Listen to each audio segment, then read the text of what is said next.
दोस्तों, अगर आप आत्माओं जैसे किसी कंसेप्ट पर विश्वास रखते हैं तो आप इस बात से भी परिचित होंगे कि हमारे शरीर का मूल आधार हमारे शरीर के अंदर मौजूद आत्मा ही होती है। आत्मा को आप हमारे मस्तिष्क और हमारे जीवन की सबसे अहम कड़ी कह सकते हैं।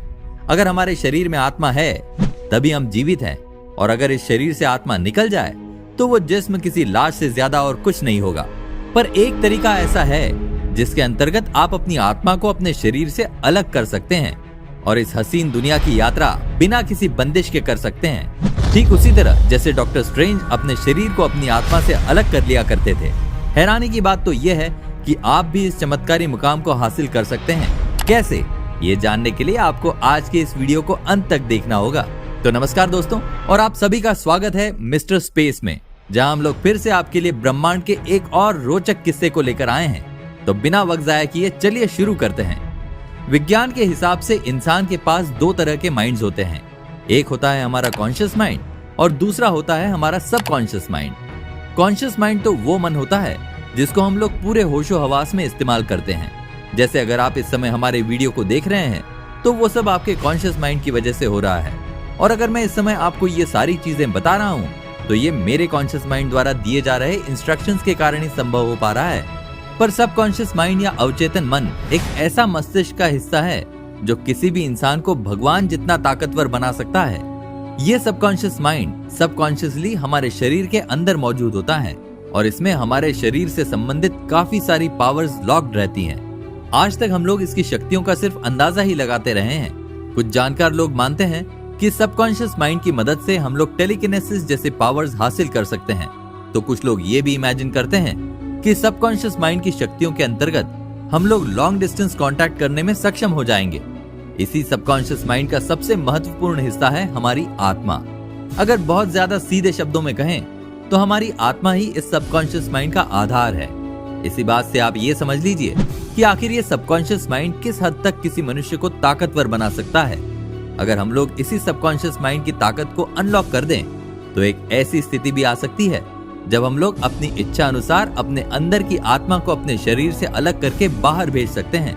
अगर आपने मार्वल की मूवीज देखी है तो आपने ये देखा ही होगा कि डॉक्टर स्ट्रेंज अपनी मर्जी अनुसार अपनी आत्मा को अपने भौतिक शरीर से अलग करने के काबिल होते हैं। यकीन मानिए, ये सिर्फ कोई कपोल कल्पना नहीं है, बल्कि ये वास्तविकता का एक बहुत ही अनूठा और अनसुलझा कंसेप्ट है। अंग्रेजी में इस फिनोमेनन को एस्ट्रल प्रोजेक्शन के नाम से जाना जाता है। To be exact, astral projection के तहत आपकी आत्मा आपके भौतिक शरीर से अलग हो जाती है और आप अपने संसार को अपनी आंखों के सामने बिना किसी दखलंदाजी के एक आत्मा के रूप में उस वक्त देख सकते हैं। आपका शरीर उस समय एक निर्जीव अवस्था में पड़ा होगा, जबकि आपकी आत्मा संसार की हर गतिविधि को देख सुन पा रही होगी। अब सवाल ये आता है कि क्या एस्ट्रल प्रोजेक्शन को असल जिंदगी में अंजाम दे पाना संभव है या नहीं? तो इसका जवाब है हाँ।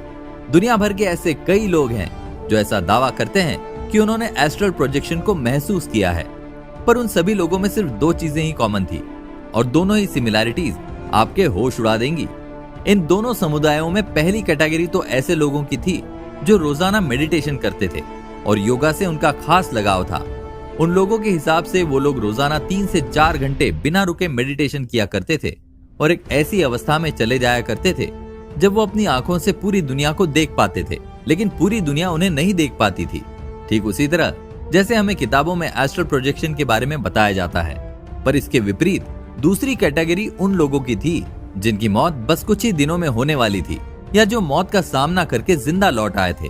उदाहरण के लिए जैसे उनको चुनिंदा लोगों में से किसी का आने वाले दिनों में ज्ञात और अज्ञात कारणों से निधन हो गया, और वहीं दूसरी ओर जो जिंदा बचकर लौट आए वो या तो किसी कारणवश कोमा में चले गए थे या फिर उन्होंने किसी ऐसी सर्जरी का सामना किया था जिसके बीच वो जिंदगी और मौत के बीच झूल रहे थे। अभी हम लोग आपको एस्ट्रल प्रोजेक्शन के एक ऐसे ही कथित सच्चे एक्सपीरियंस के बारे में बताने वाले हैं। दरअसल बुल्गारिया में एक बार एक व्यक्ति को एक सीरियस हार्ट अटैक का सामना करना पड़ा, जिसके बाद वो एक ऐसी स्थिति में पहुंच गया था जब वो जिंदगी और मौत के बीच झूल रहा था। डॉक्टर्स ने तुरंत ही सर्जरी करने का आदेश दिया और इसी आदेश के अंतर्गत तुरंत ही उसकी सर्जरी का काम चालू किया गया।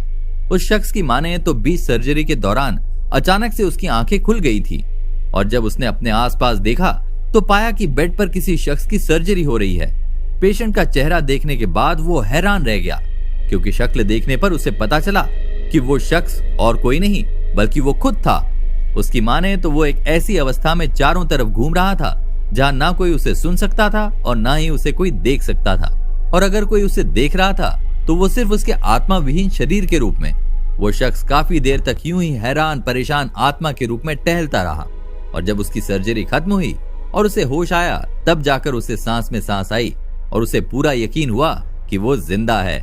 वापस से जिंदा होने के बाद उसने जब अपने एक्सपीरियंस के बारे में अपने परिवार वालों को और नर्सिंग स्टाफ को बताया तो सबने उसकी बात सुन तो गौर से ली, पर बाद में सभी ने उसका मजाक उड़ाया।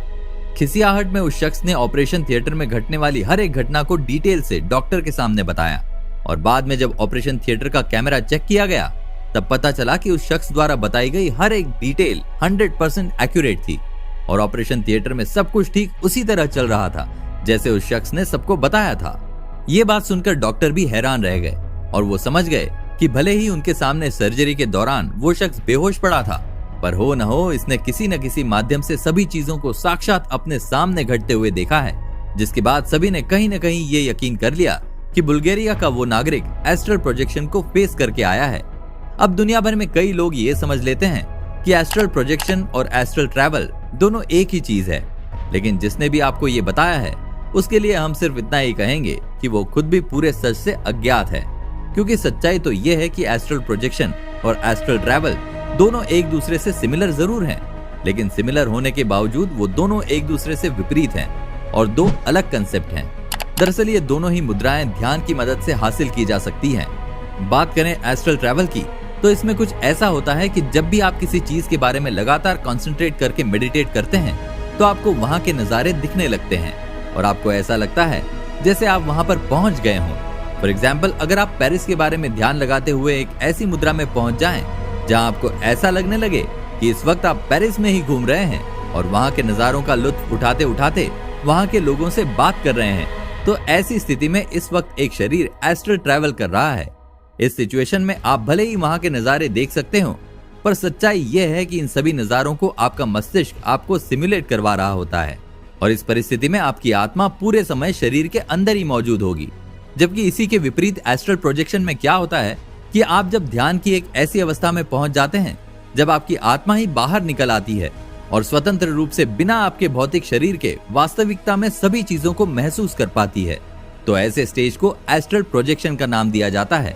अगर एक वाक्य में इन दोनों का डिफरेंस बताएं तो हम यही कहेंगे कि एस्ट्रल ट्रैवल कंसंट्रेशन और मेडिटेशन द्वारा अर्जित की गई इमेजिनेशन का एक रूप है जिसमें आपको वास्तविकता और काल्पनिकता में अंतर समझ नहीं आता, जबकि एस्ट्रल प्रोजेक्शन वो वास्तविकता है जो आपकी आत्मा को भौतिक शरीर से स्वतंत्र कराकर इस असीम संसार की खूबसूरती को देखने का अवसर देती है।